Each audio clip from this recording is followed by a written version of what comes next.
शिवजयंती उत्सव समितीच्या वतीने तळोदा शहरात शिवराज्य निर्धार मेळावा व जाहीर व्याख्यानाचे आयोजन करण्यात आले। व्याख्यानासाठी सोनार परळी येथून श्यामसुंदर महाराज उपस्थित झाले होते। तब्बल 1.5 तास वारकरी संप्रदाय व छत्रपती शिवाजी महाराज यांच्यावर प्रबोधन केले। आयोजन शिवजयंती उत्सव समितीच्या वतीने करण्यात आले। 39 न्यूज नंदुरबार। तुम्ही सांगता तो वारकरी संप्रदायाचा समतेचा विचार लोकांमध्ये रुजवण्याचं काम आज एखादा मुस्लिम कीर्तनकार करतो आहे का, असा प्रश्न आपल्या सर्वांच्या मनामध्ये निर्माण होईल। त्यासाठी आपल्या सर्वांच्या माहितीसाठी सांगतो की आजही 22 मुसलमान कीर्तनकार आहेत, 22 मुसलमान कीर्तनकार। त्याच्यामध्ये आमच्या नाशिक जिल्ह्यामध्ये निफाडचे जलाल महाराज सय्यद आहेत, पुण्यामध्ये एकदम तरुण 26-27 वर्षाचे मुस्लिम कीर्तनकार आहेत साई महाराज शेख। एक आमचे कीर्तनकार गाव सोडून आज आळंदीमध्ये जाऊन कीर्तनासाठी राहिले कबीर महाराज आत्तार। आणि एवढा वनवा अंगावर जोडून सुद्धा वारकरी संतांचा समतेचा विचार ही आमची कीर्तनकार मंडळी आज सांगते आहे। जलाल महाराजांचे एक वाक्य मी तुम्हाला या ठिकाणी मुद्दाम आपल्या निदर्शनास आणून देईन। जलाल महाराज म्हणतात की मंदिर बांधलं, कुणी बांधलं?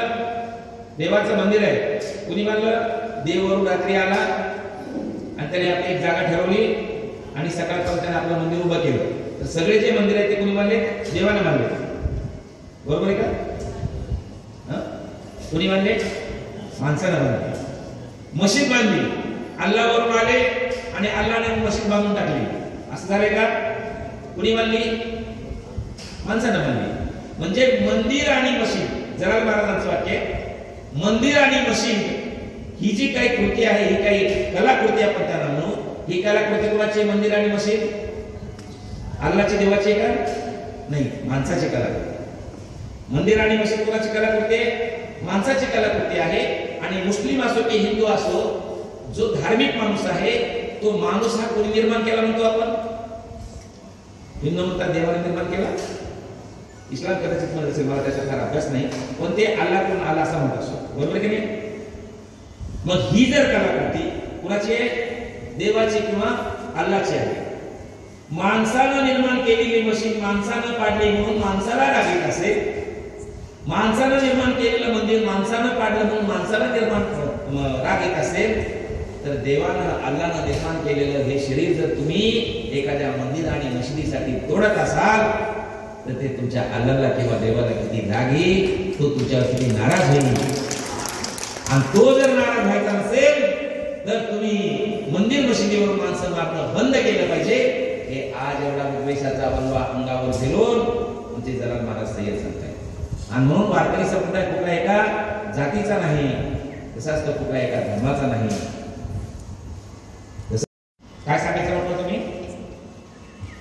छत्रपती शिवाजी महाराज स्वराज्याने वारकरी चळवळीचा सर्वात महत्वाचा पुरावा, ज्या वेळेला या ठिकाणी मगाशी म्हटल्याप्रमाणे संपूर्ण समाज वेगवेगळ्या पद्धतीनं माणसातून फेडलेला होता, कर्मकांड अडकवलेला होता, त्यावेळेला नामदेव महाराजांनी सर्वांना आवाहन केलं की या रे लहान थोर याती भरते नारी नर सगळ्यांना यायचं आवाहन केलं, कर्मकांडातून बाहेर काढलं। पुढच्या पिढीमध्ये 15व्या 16व्या शतकामध्ये, आमच्या 14व्या 15व्या शतकामध्ये एकनाथ महाराजांनी हा विचार जगवण्यासाठी खांब दिला भागवत एकनाथ महाराजांनी प्रयत्न केले।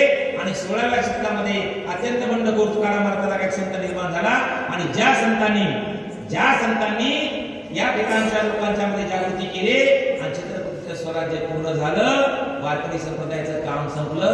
म्हणून ज्ञानदेवे रचिला पाया तुका झाला असे कळस। कळस कधी होतो? ज्या वेळेला एखाद्या इच्छा पूर्ण होते, ज्या वेळेला आपलं लक्ष्य पूर्ण होतं, त्यावेळेला कळस चढवला जातो। 16व्या 12व्या 13व्या शतकामध्ये या ठिकाणची परिस्थिती ही जास्त परतंत्रामध्ये गेलेली होती। तिला उभं करण्यासाठी ज्ञानदेवे नामदेवे रचिला पाया, जनार्दन एकनाथ खांब दिला भागवत आणि तुका झाला असे कळस। वारकरी संप्रदायाचं काम संपलं ज्यावेळेला छत्रपतीचं स्वराज्य निर्माण झालं।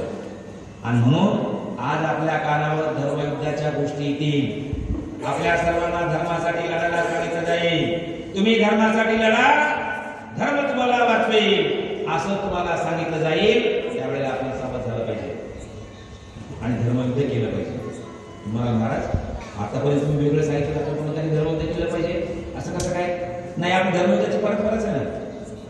आपले जे दोन या ठिकाणचे भारतामध्ये 2 महाकाव्य आहेत. कोणतं रामायण आणि महाभारत. हे काय आहे? महाकाव्य. आणि याच्यामध्ये झालेल्या युद्धाला काय म्हटलं जातं? धर्मयुद्ध म्हटलं जातं. अगदी आपण गीतेमधला पहिला श्लोक जरी वाचला तरी पहिला श्लोक काय म्हणतो? धर्मक्षेत्रे कुरुक्षेत्रे. म्हणजे महाभारतातलं युद्ध होतं ते कसं होतं? धर्मयुद्ध होतं, बरोबर की नाही? महाभारतातलं युद्ध धर्मयुद्ध होतं. आणि युद्ध असेल तर 2 धर्म असले पाहिजे. आणि महाभारतातलं युद्ध हे धर्मयुद्ध होतं, त्यामुळे 2 धर्म असले पाहिजे. आणि ते युद्ध कोणाकोणामध्ये झालं? पांडव आणि कौरवामध्ये, बरोबर की नाही? मग 2 धर्माचे लोक असले पाहिजे. पांडव हे हिंदू होते आणि कौरव मुसलमान, ख्रिश्चन. कोण होते? मग हिंदूच होते. मग धर्मयुद्ध कसं काय? होय, धर्मयुद्ध लढलं पाहिजे. आणि ते धर्मयुद्ध होतं सत्य विरुद्ध असत्य, नीती विरुद्ध अनिती. आणि म्हणून आपल्याला धर्मयुद्ध लढायचंय ते सत्य विरुद्ध असत्य, नीती विरुद्ध अनिती, श्रद्धा विरुद्ध अंधश्रद्धा. याच्या विरुद्ध आपण धर्मयुद्ध लढण्यासाठी तयार झालं पाहिजे. आमचे राजाभाऊ महाराज जोरदार झाले नाही. आम्हाला आनंदीमध्ये थोडंसं ऐकायला मिळालं आणि त्यांचं एक उदाहरण सांगून थांबणार आहे. राजाभाऊ महाराज तुम्ही म्हणतात की तुम्ही पक्के धार्मिक कधी आहात? तुम्ही तुमचे धर्मनिष्ठ कधी आहात? की संध्याकाळची वेळ आहे, काही अंधाराची वेळ आहे, समोरच्या रस्त्यावर एक मुलगी चालली आहे आणि समोरून एक मुलगा यायला लागलेला आहे. एकटी मुलगी पाहून त्या मुलाने त्या मुलीची छेड काढली. त्यावेळेला आपल्याला काय वाटतं? एक मुलगी आहे, एक मुलगा आहे, ती मुलगी तो मुलगा छेड काढतो. आपण पलीकडून ते पाहिलं, आपल्याला काय वाटतं? गेलं पाहिजे आणि त्या मुलाला झोपून काढलं पाहिजे, वाटतं की नाही? हे असं जर तुम्हाला वाटलं तर तुम्ही कधी धार्मिक आहात. दुसऱ्या दिवशी तोच रस्ता आहे, दुसरी मुलगी आहे आणि इकडून जाणारा तुमचा भाऊ आहे आणि तुमच्या भावानं त्या मुलीची छेड काढली आणि त्याला 4-5 माणसं मारायला लागली. आता तुम्हाला काय वाटतंय? भावाला वाचवा वाटतंय का त्याला मारा वाटतंय? जर तुम्हाला वाटलं त्या भावाला माझा भाऊ जरी असला तरी त्याला शिक्षा झाली पाहिजे, तर तुम्ही खरे धार्मिक आहात. आणि आपल्याला धर्म हा जपायचा आहे. या धर्मासाठी आपल्याला लढायचंय आणि या धर्मयुद्धासाठी आपल्याला सज्ज राहायचंय. माझा समारोप करत असताना मी तुम्हाला सांगेल की आज आपल्याला रोज त्या ठिकाणी जातीवरून धर्मावरून आपल्यामध्ये भेद काढण्याचे प्रयत्न केले जातील. पण आपल्या अशा ठिकाणी एक चिमणीची गोष्ट सांगून थांबणार आहे. आज धर्माच्या जातीचा नावाचा वर्मा पेटलेला आहे. असाच वर्मा एका जंगलाला पेटलेला. सर्व प्राणी ते आग विझवण्यासाठी प्रयत्न करू लागले. हाती आपल्या सोडीतून पाणी आणून टाकतोय, वाघ आपल्या तोंडातून पाणी आणून टाकतोय, कोल्हा आपल्या तोंडातून पाणी आणून टाकतोय आणि आग विझवण्याचा प्रयत्न करतोय. त्याच वेळेला एक छोटीशी चिमणी नदीवर जाते, 2 थेंब घेते, आगीवर टाकते, परत नदीवर जाते, 2 थेंब घेते, आगीवर टाकते. वनवा पेटलेला आहे, दुपारची वेळ आहे, चिमणी घामाघूम झालेली आहे आणि मोठा वनवा.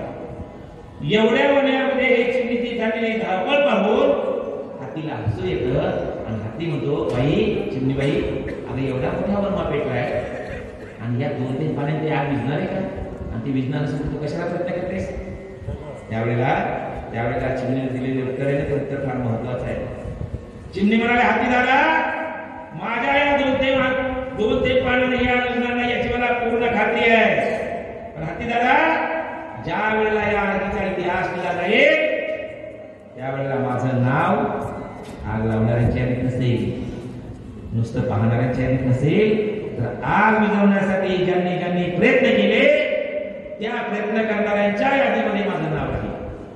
मी आज आपल्या सर्वांना विनंती करीन की ज्या वेळेला या नंदुरबार इतिहास लिहिला जाईल, ज्या वेळेला खानदेशचा इतिहास लिहिला जाईल, ज्या वेळेला या महाराष्ट्राचा इतिहास लिहिला जाईल आणि ज्या वेळेला भारताचा इतिहास लिहिला जाईल, त्यावेळेला तुम्ही संकल्प करा की माझं नाव अंधश्रद्धा पसरणाऱ्यांच्या यादीत नसेल, माझं नाव धर्मांधता पसरणाऱ्यांच्या यादीत नसेल, माझं नाव स्त्रियांचं शोषण करणाऱ्यांच्या यादीत नसेल. तर या देशाला मजबूत करण्यासाठी ज्या ज्या महापुरुषांनी प्रयत्न केले त्या महापुरुषांच्या यादीत शेवट तरी माझं नाव राहावं असा आपण संकल्प करा, अशी अपेक्षा व्यक्त करतो आणि थांबतो. जय हिंद, जय महाराष्ट्र.